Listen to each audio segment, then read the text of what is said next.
জোরে।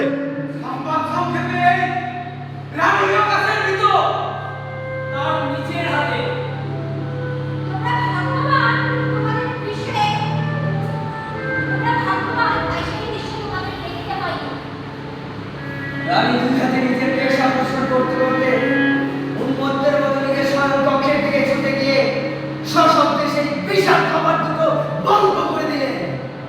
তারপর মৃত রাজার নাম ধরে আত্মচিৎকার করে উঠলেন। স্মরণ করলেন তারই আপন গর্ভের সন্তান তার পিতাকে হত্যা করে তারই গর্ভে এক অভিশপ্ত জাতির জন্ম দিয়েছে। রানী আত্মহাকার করে চিৎকার করতে লাগলেন যে তিনি স্বামীর অবস্থা স্বামীর জন্ম দিয়েছেন, পুত্রের অবস্থা পুত্রের।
তার দুই হাতে